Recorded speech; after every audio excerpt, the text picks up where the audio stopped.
दोस्तों नमस्कार। कहते हैं कि अगर किसी के ऊपर जब आप निशाना साधते हैं या किसी की कमज़ोर नब्ज़ को अगर दबा देते हैं तो व्यक्ति तिलमिला उठता है। और यही सिचुएशन इस वक्त में उत्तर प्रदेश के अंदर बीएसपी की प्रमुख बहन मायावती जी का है। राहुल गांधी जो कि रायबरेली के सांसद हैं, वो 2 दिन रायबरेली में थे, अपने संसदीय क्षेत्र में थे और वहाँ पर वो तमाम तरीके के अपने जो कार्यकर्ता हैं और क्षेत्र के जो लोग हैं उनसे मिल रहे थे। और उसी दौरान एक सभा में उन्होंने एक बात कह दिया मायावती जी को लेकर के। और ऐसा नहीं कि उन्होंने खुद से कहा, बल्कि उनसे किसी ने सवाल पूछा और उसके जवाब में उन्होंने 2 बातें बेसिकली कह दी। उन्होंने कहा, राहुल गांधी जी ने कहा कि पता नहीं क्यों आजकल बहन जी ठीक से चुनाव नहीं लड़ती हैं और अगर 2024 के लोकसभा चुनाव में वो हमारे साथ मिल कर के चुनाव लड़ती बीजेपी के खिलाफ तो हम बीजेपी को आसानी से हरा देते। बहन जी आजकल चुनाव ठीक से क्यों नहीं लड़ते, ये भी सच है। हम चाहते थे कि बहन जी बीजेपी के विरोध में हमारे साथ लड़े, मगर मायावती जी किसी न किसी कारण नहीं लड़ी। तो ये भी मतलब हमें तो काफी दुख लगा। यही 2 बातें राहुल गांधी ने कही और इन 2 बातों का असर जो है मायावती के ऊपर इतना ज़बरदस्त तरीके से हुआ कि वो बैक टू बैक 6 ट्वीट कर चुकी हैं राहुल गांधी को जवाब देने के लिए। पहले उन्होंने 3 ट्वीट किए थे और उस 3 ट्वीट में उन्होंने राहुल गांधी को जवाब दिया था और कांग्रेस के ऊपर एक तरीके से प्रश्न चिन्ह लगाया था और कांग्रेस पार्टी को और बीजेपी को दोनों को एक ही तराजू में रख दिया था। और उन्होंने कांग्रेस के ऊपर दलित विरोधी होने का आरोप भी लगा दिया था कि कांग्रेस जो है वो दलितों के विरोधी है और दलितों के साथ द्वेषपूर्ण रवैया अपनाती है। मायावती जी यहीं तक नहीं रुकी। सोचिए कि राहुल गांधी का ये जो स्टेटमेंट था वो मायावती जी के अंदर कितना गहरा असर डाल गया कि मायावती जी ने उसके बाद भी 3 ट्वीट किए राहुल गांधी को जवाब देने के लिए।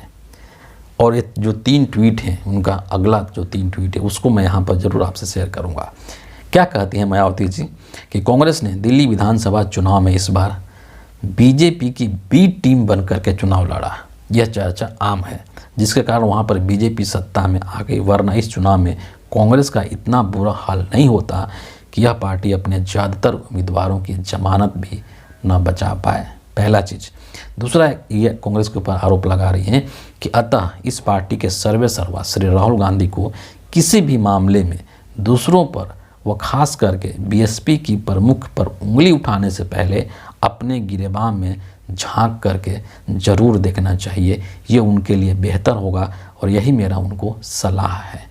तीसरा ट्वीट कहती है कि साथ ही दिल्ली में बनी नई भाजपा सरकार को यहाँ चुनाव में खास करके जनहित व विकास संबंधित किए गए तमाम जो वादे हैं उनको समय से पूरा करने की चुनौती है और अगर ऐसा नहीं करते हैं भाजपा के लोग तो इनका भी हाल वही होगा जो कि कांग्रेस पार्टी का हुआ है।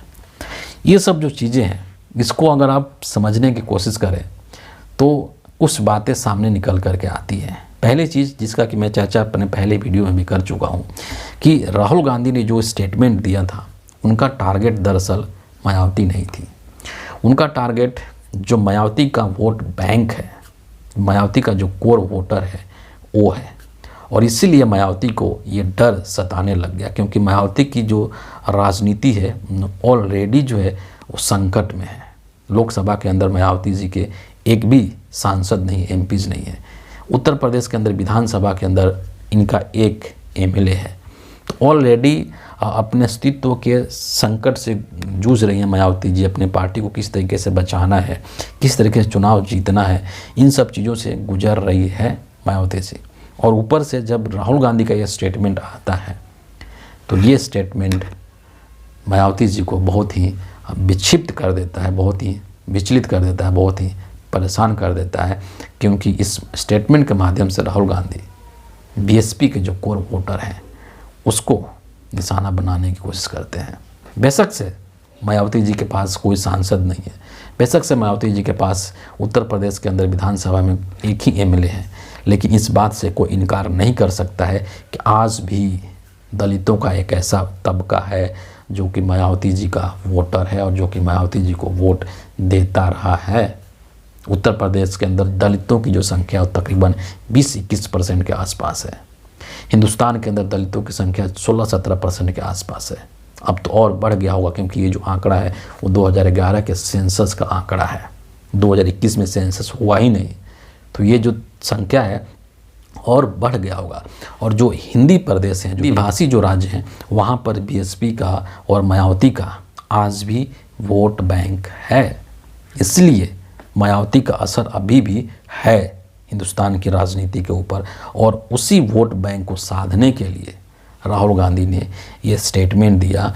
क्योंकि इसके पीछे ये भी एक चीज़ है कि जो मायावती जी का जो वोट बैंक है, जो दलित हैं, वो उनके अंदर थोड़ी सी निराशा भी है, इस बात को भी स्वीकार करना होगा। क्योंकि ये चीज़ अब समझ गए हैं लोग कि जो मायावती जी हैं वो बीजेपी के साथ मिल करके काम कर रहे हैं, बीजेपी के लिए काम कर रहे हैं। ये अलग बात है कि अपने ट्वीट्स में मायावती जी इस तरीके से लिखती हैं मानो वो बीजेपी और कांग्रेस दोनों को एक नज़र से देख रही है, लेकिन हकीकत में ऐसा नहीं है, सच्चाई में ऐसा नहीं है। सच्चाई ये है कि वो उनका जो झुकाव है वो बीजेपी की तरफ है, और उसके पीछे उनकी जो भी मजबूरी रही हो, जो भी कारण रहा हो, ईडी सीबीआई फलाना ठिकाना, वो अलग की बात है। लेकिन पॉइंट यहाँ पर यह है कि देश का या फिर उत्तर प्रदेश का जो दलित कम्युनिटी है उसका विश्वास मायावती जी के ऊपर से डिग गया है, हिल गया है, क्योंकि उनको ऐसा लगता है कि अगर हम बीएसपी को वोट देने जा रहे हैं तो कहीं ना कहीं हम बीजेपी को मजबूत करने का काम कर रहे हैं। और दूसरी तरफ राहुल गांधी है, कांग्रेस पार्टी है, इंडिया गठबंधन के लोग हैं जो कि लगातार सामाजिक न्याय की राजनीति कर रहे हैं, संविधान बचाने की बात करते हैं, डॉक्टर अंबेडकर साहब के सम्मान की बात करते हैं। तो इसीलिए जो दलित वोटर है, जो बीएसपी का वोट बैंक है, जो बीएसपी का कोर वोटर है, वो इस वक्त में बहुत वल्नरेबल हो चुका है, और उस स्थिति का फ़ायदा राहुल गांधी उठाना चाह रहे हैं 2027 के अंदर उत्तर प्रदेश विधानसभा के चुनाव में। और यही डर मायावती को सता रहा है कि एक तो ऑलरेडी जो है हम चुनाव नहीं जीत रहे हैं, हमारा कोई एक विधायक बचा है, कोई सांसद नहीं है, तो हमारा जो एक बेस वोटर है, जो कोर वोटर है हमारा, कहीं उसको भी ये अपने साथ ले करके चल गए तो फिर हमारी तो पूरी की पूरी राजनीति ही खत्म हो जाएगी। और यही चीज़ मायावती जी को अंदर से झकझोर दिया है, अंदर से परेशान कर दिया है, और इसीलिए वो लगातार दनादन जो है ट्वीट पर ट्वीट करती जा रही हैं। और राहुल गांधी के उस 2 स्टेटमेंट के जवाब में मायावती जी ने टोटल 6 ट्वीट कर दिए हैं। देखते जाइए आगे क्या होता है।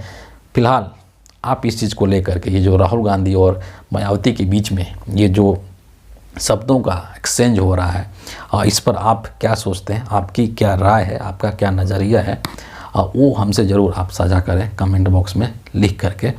और इस वीडियो को अधिक से अधिक लाइक करें, शेयर करें, चैनल को सब्सक्राइब करें और हमारा भी मनोबल बढ़ाते रहें।